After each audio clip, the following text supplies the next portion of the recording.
नमस्कार। स्वागत है आपका द न्यूज लॉन्चर पर। मैं हूं अशोक वानखड़े, लेकर आया हूं आपका अपना कार्यक्रम डायरेक्ट हिट। पूरा देश स्वतंत्रता दिन का जश्न मना रहा था, 79वां स्वतंत्रता दिन।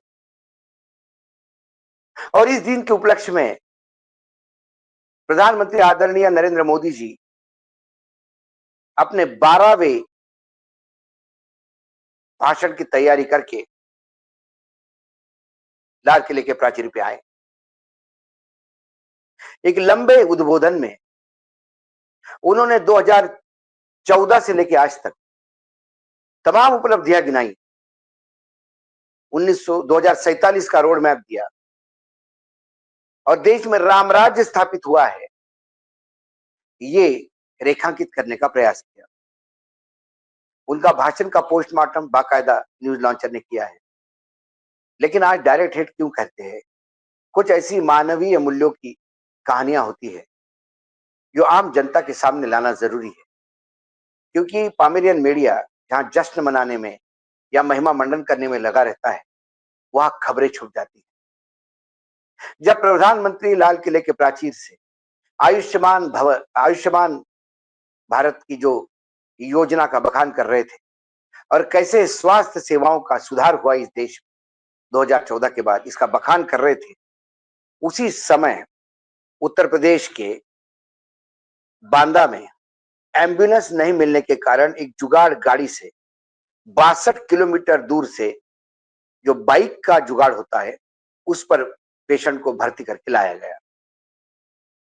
बांदा के उत्तर प्रदेश के बांदा के मरका थाना क्षेत्र में मऊ गांव के से एक मरीज को जुगाड़ वाहन से, जुगाड़ मतलब पीछे वो एक छोटा डब्बा रहता है, कैरियर रहता है और सामने मोटरसाइकिल होती है। उस जुगाड़ के वाहन से 62 किलोमीटर दूर जिला अस्पताल लाया गया। मरीज देवराज 58 वर्ष उम्र की तबीयत अचानक बिगड़ने पर परिजनों ने एम्बुलेंस को कॉल किया। एम्बुलेंस नहीं मिलने पर उन्हें मजबूरी में जुगाड़ बाइक पर लेटाकर अस्पताल लाना पड़ा। बबेरू कोतवाली क्षेत्र के पिंडारना गांव के निवासी जीत साहू को उसकी ससुराल मऊ से फोन आता है। देवराज की बहन ने बताया कि उनकी तबीयत बहुत खराब है। जीत साहू तुरंत मऊ पहुंचे। मरीज की हालत देखते हुए उन्होंने जुगाड़ बाइक पर लेटाकर जिला अस्पताल के ट्रॉमा सेंटर लाया गया। वहां डॉक्टर ने तुरंत इलाज शुरू कर दिया। वो जुगाड़ में पेशेंट कैसा लाया गया, ये वीडियो भी आप देख सकते हैं। सीएमओ विजेंद्र सिंह ने बताया कि मरीज को बबेरू से 30 से 35 किलोमीटर दूर से लाया गया। उन्होंने स्पष्ट किया कि 108 एम्बुलेंस सेवा एक अलग संस्थान द्वारा लखनऊ से संचालित की जाती है। यह सेवा सीएमओ या किसी अन्य अधिकारी के नियंत्रण में नहीं रहती। अब सवाल यह है कि ये जो जुगाड़ पे ये गाड़ी लाई गई,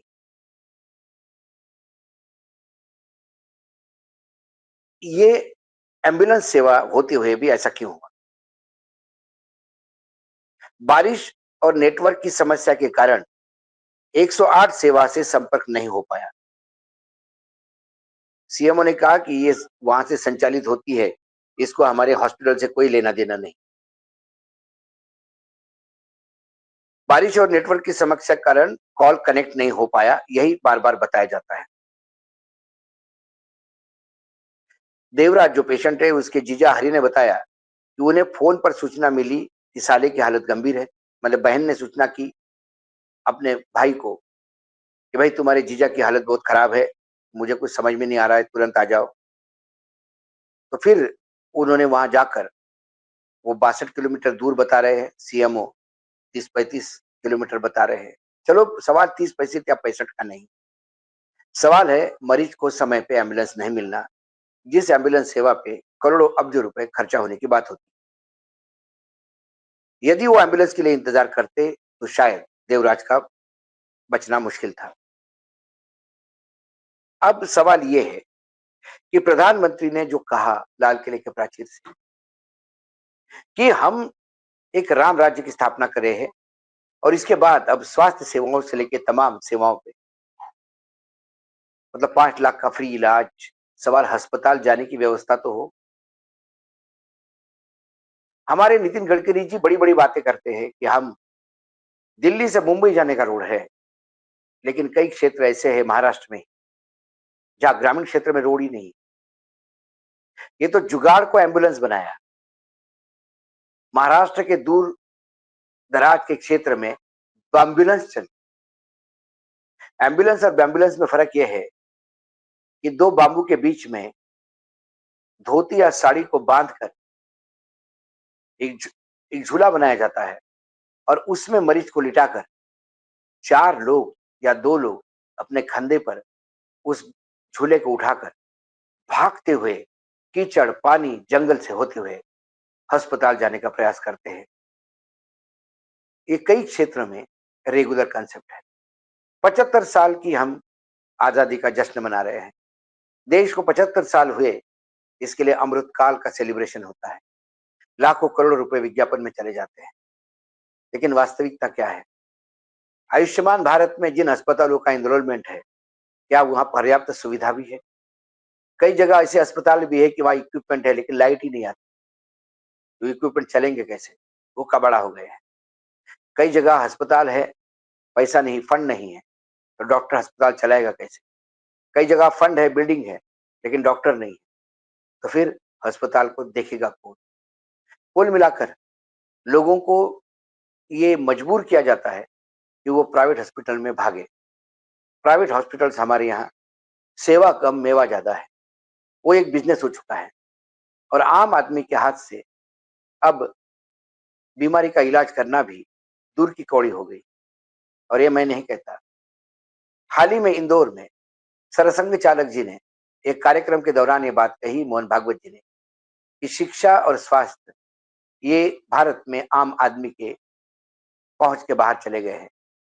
शिक्षा, शासकीय शिक्षा का पूरा डिपार्टमेंट इतना लचर हो चुका है कि शिक्षा पाने के लिए आदमी को मजबूरन प्राइवेट सेक्टर में जाना पड़ता है और प्राइवेट सेक्टर में जो पैसा लगता है, वो आम आदमी के लिए अकल सोच भी नहीं सकता वो। वैसी स्थिति स्वास्थ्य की है। तब उन्होंने कहा था कि 3 ट्रिलियन इकोनॉमी बन के भी भारत वो नहीं कर पाएगा कुछ और मैं उसमें इतराता नहीं हूँ, क्योंकि 3 ट्रिलियन इकोनॉमी किस काम की, यदि आपकी जनता को स्वास्थ्य सेवा और स्कूल, एजुकेशन सरकार मुहैया नहीं करवा पाती। हमारे यहाँ राइट टू एजुकेशन है, लेकिन महाराष्ट्र सरकार में सरकार को बाकी खर्चे के लिए पैसे हैं, विज्ञापनों के लिए खर्चे हैं। प्रधानमंत्री जब भी महाराष्ट्र जाते हैं, करोड़ों रुपए के विज्ञापन होते हैं, उनके आने-जाने का खर्चे पे करोड़ों रुपए उनके सभाओं पे खर्चा किया जाता है। लेकिन स्कूल चलाने की औकात महाराष्ट्र सरकार की नहीं रही। यही कारण है कि महाराष्ट्र में सरकार अपनी सरकारी स्कूलों को गोद लेने का आह्वान कर रही है, ताकि प्राइवेट सेक्टर के लोग सरकार की स्कूलों को गोद लें। प्राइवेट सेक्टर भी कोई समाज सेवा करने के लिए गोद नहीं लेगा। जो स्कूल अच्छी प्राइम लैंड पे है, पुराने स्कूल है, ज़मीन बिल्कुल शहर के बीच में है और करोड़ों की ज़मीन है, उस ज़मीन के लालच में ज़रूर स्कूल गोद लिए जाएँगे। 1 साल के बाद, 2 साल के बाद एक प्रपोज़ल आएगा कि स्कूल की बिल्डिंग बढ़िया बनानी है, फिर सरकार से परमिशन ली जाएगी। खर्चे के नाम पे टावर खड़े हो जाएँगे, एक आध फ्लोर पे स्कूल चलेगा, बाकी बेचे जाएँगे या किराए पे दिए जाएँगे। सरकार यहाँ तक कि जो स्टेट ट्रांसपोर्ट के डिपो है, जो शहरों के बीच में है, उनकी भी ज़मीन प्राइवेट बिल्डर को देने की बात करीब-करीब फाइनल हो गई है। सरकार सिर्फ़ बेचना जानती है। सरकार सेवा के लिए आती है, क्या सेवा कर पाती है क्या? उत्तर प्रदेश में राम राज्य स्थापित हुआ, ऐसे अमित शाह जी भी कहते हैं, नरेंद्र मोदी जी भी कहते हैं और ऐसी बात योगी जी भी कहते हैं। रामलला की प्राण प्रतिष्ठा से क्या राम राज्य स्थापित होता है? राम राज्य तब स्थापित होगा जब आपको जुगाड़ से नहीं, एम्बुलेंस से हॉस्पिटल में पेशेंट को पहुँचाने की व्यवस्था करनी होगी। डिजिटल इंडिया की बात प्रधानमंत्री जी कहते हैं, लेकिन डिजिटल इंडिया के प्रधानमंत्री के दावे को ये नग्न करता है, जब आप 108 पे कॉल करते हैं, तो कॉल रिसीव करने वाला कोई नहीं, कॉल लगता ही नहीं, नेटवर्क ही नहीं। नेटवर्क नहीं है लेकिन डिजिटल पेमेंट होगा, नेटवर्क नहीं है लेकिन डिजिटल क्रांति होगी। बिना नेटवर्क का, बिना इलेक्ट्रिसिटी का, बिना इंफ्रास्ट्रक्चर का ये डिजिटल क्रांति कैसे? इसीलिए जब विश्लेषण पे हमने कहा कि बहुत सारा झूठ परोसा जाता है, एक अच्छे सपने में आप स्वप्न लोक में आपको लेके जाया जाता है। 2047 में भारत कैसा होगा, इस स्वप्न में आज दिन भर लोग तैर रहे होंगे। लेकिन वास्तविकता क्या है? ये वास्तविकता आपको उस शहर से मिलती है, जिस शहर से ये खबर आती है कि देखिए, ये आदमी जिसकी उम्र 58 साल है, वो अपनी जान बचाने के लिए जब हॉस्पिटल जाता है, तो हॉस्पिटल में देवराज को जुगाड़ में जाना पड़ता है। सामने मोटरसाइकिल है, पीछे एक डब्बा है, कैरियर है, जिसमें सामान ढोने का काम है, उसमें पेशेंट ढोया जा रहा है। बरसात में भीग भी सकता है, धूप भी लग सकती है, गर्मी भी हो सकती है, लेकिन अस्पताल पहुँचना ज़रूरी था। जब तक साँसें हैं, वो साँसें और जिन सांसों को एक्सटेंशन मिलेगा, उसको नया जीवन मिल सकता है। अस्पताल पहुँचे तो सही। कम से कम हम धन्यवाद देते हैं मोदी जी को, योगी जी को, अस्पताल में ऐसे पहुँचे जहाँ इलाज हो सका। नहीं तो पता पड़ा अस्पताल तो पहुँचे लेकिन डॉक्टर नहीं। डॉक्टर आया तो ऑक्सीजन का सिलेंडर नहीं, ऑक्सीजन सिलेंडर आ गया तो फिर बिजली नहीं। कम से कम देवराज की किस्मत अच्छी है कि जो हज़ारों पेशेंट मर जाते हैं इन सुविधाओं के अभाव में, वो जी गया। आज़ादी के इस पर्व पे इस बात का भी ख्याल रखना होगा, यदि हम उत्साह में रम गए, हम उत्साह में भी पागलपन हम पे छा गया, तो वास्तविकता से हम बहुत दूर जाएँगे। सरकार को चाहिए वास्तविकता पे नज़र रखे, लेकिन सरकार यदि अपने आप को अविनाशी कहती है, प्रधानमंत्री यदि अपने आप को महिमा मंडन करते हैं और प्रधानमंत्री का अहंकार इतना हो गया कि अब वो आजन्मे हैं, तो फिर आम आदमी की तरफ नज़र जाएगी कैसे? आज डायरेक्ट हिट में इतना ही। फिर आता हूँ किसी विषय के साथ। तब तक के लिए नमस्कार। देखते रहिएगा द न्यूज़ लॉन्चर।